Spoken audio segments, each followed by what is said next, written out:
पिछले वीडियो में शुरुआत की स्क्रिप्ट हमने जिस टूल से बनाई थी वो देखते हैं। इस वेबसाइट में चैट जीपीटी, गूगल का बार्ड और माइक्रोसॉफ्ट का बिंग ये तीनों मौजूद हैं। तीनों में किसी भी प्रॉम्प्ट का उपयोग करके तीनों के रिप्लाई एक ही जगह देख सकते हैं और इस प्रकार तीनों में क्या अंतर है उसका अनुभव कर सकते हैं। इस टूल को अभी गूगल के क्रोम में एक्स्ट्रा प्लगइन के तौर पर या एक्सटेंशन की तरह इस्तेमाल कर सकते हैं। इसका उपयोग ये है कि गूगल क्रोम में कुछ भी सर्च करेंगे तो ये अपना काम शुरू कर देगा।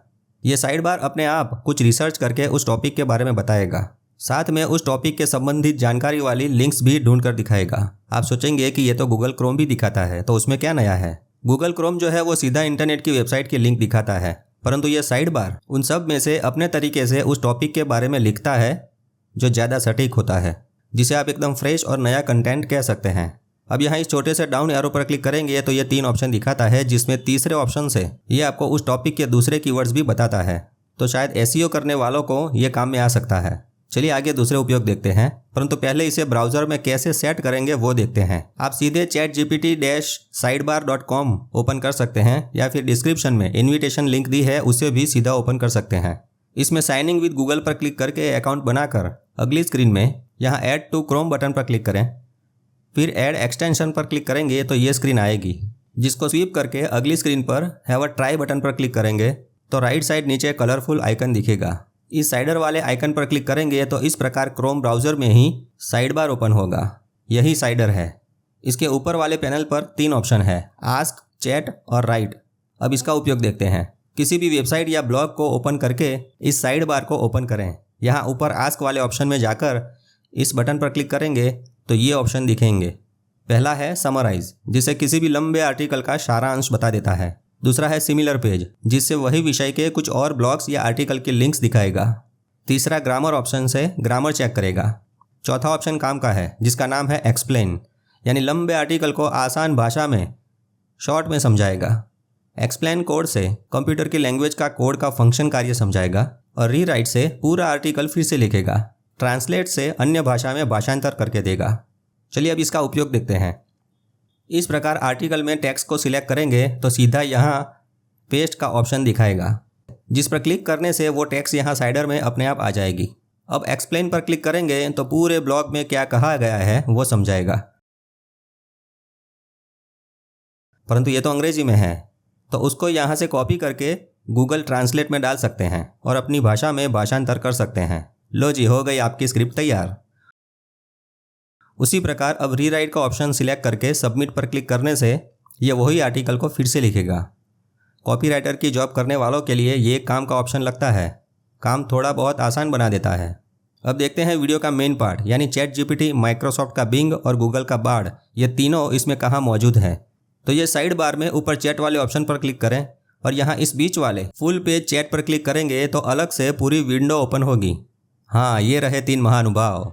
चलिए इनसे कुछ बातचीत करते हैं या कुछ पूछते हैं। सबसे पहले बार्ड महाराज को पूछते हैं, फ्यूचर ऑफ क्रिप्टो करेंसी बताएं। तो इन्होंने सोच विचार करके उत्तर में ये जवाब दिया। चलिए अब सीधा हिंदी में पूछते हैं।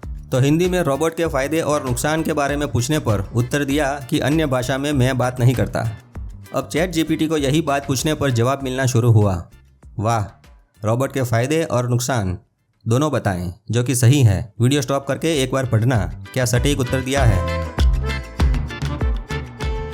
अब माइक्रोसॉफ्ट के बिंग महाराज को यही प्रश्न पूछने पर वे क्या कहते हैं, आइए देखते हैं। कुछ गहन सोच विचार करके लिखना शुरू किया।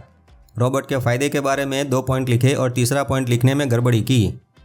संप्रेषकता शब्दों को 16 बार दोहराया। मित्रों, हुआ ना आश्चर्य।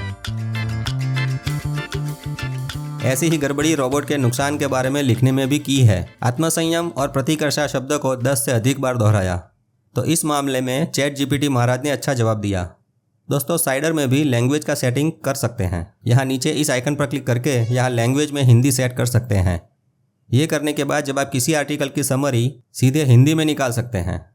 यहाँ आर्टिकल को सिलेक्ट करके ये संक्षेप वाला ऑप्शन सिलेक्ट करके सबमिट करने पर यह आर्टिकल को शॉर्ट में दिखाएगा, वो भी सीधा हिंदी में। अब देखते हैं कि किसी भी टॉपिक पर लिखे आर्टिकल को अन्य फॉर्मेट में लिखवा सकते हैं। जैसे कि उसी टॉपिक पर, उसी आर्टिकल पर से आपको कोई कमेंट लिखनी हो, कोई मार्केटिंग एड्स के लिए कंटेंट बनाना हो या फिर ईमेल के फॉर्मेट में कुछ लिखना हो, तो ऊपर राइट वाले ऑप्शन से ये काम हो सकता है।